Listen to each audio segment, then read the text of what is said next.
tu as de la valeur. Je vous raconte une histoire simple. J'ai ma mère qui commercialise des vêtements, des tenues pour dames. Et elle a l'habitude de m'envoyer, de faire mes colis, voilà, de vêtements chics en tout cas. Si tu es une jeune fille, tu veux t'habiller chic, ou tu es une jeune dame, tu veux t'habiller femme élégante, classe. Ma mère, c'est une grande référence. Et je ferai, je ferai une vidéo où je vous montrerai un peu les tenues, voilà, qui me viennent de chez elle, de ses magasins. Et si vous aimez tout et que vous voulez commander, je vous donne aussi, je vous donnerai ces coordonnées pour ceux qui sont en Côte d'Ivoire et pour ceux qui sont ici. Je me ferai le plaisir de vous faire livrer. Donc, on va récupérer, ça va venir et je vous fais livrer vos commandes. Voilà, donc on poursuit pour la vidéo.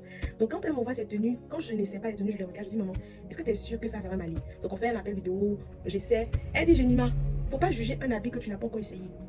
Oui, habit là, quand c'est comme ça, là, tu vois pas la beauté. Faut porter d'abord, tu feras. Et quand j'essaie les tenues, elles me vont super bien. Elles épousent ma morphologie, je me sens bien. Ces tenues me mettent en valeur. Et j'ai dit waouh. Je me rends compte que j'ai méprisé de très très belles tenues. C'était dommage si les tenues me passaient entre les doigts. Mais heureusement que ma mère a insisté, que j'ai porté, que j'ai découvert la vraie valeur de ces tenues.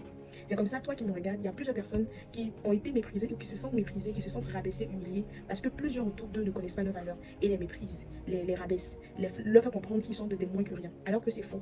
Le confectionneur de la tenue que j'avais portée savait très bien ce qu'il faisait en la confectionnant. Et c'est pareil pour Dieu. Dieu sait très bien ce qu'il fait en te créant. Tu n'es pas le fruit de hasard. Et si tu es là, si tu es vivant, c'est parce que Dieu a encore des projets merveilleux pour toi et tu as beaucoup apporté à ce monde. Que rien ni personne ne te fasse te dévaloriser ou ne ternisse en fait l'image que tu as de toi.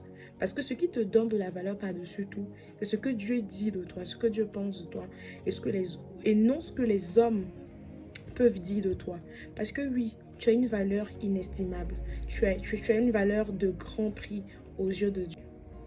Et n'oublie surtout pas, garde ton cœur, car c'est de là que tout commence. Que Dieu te bénisse.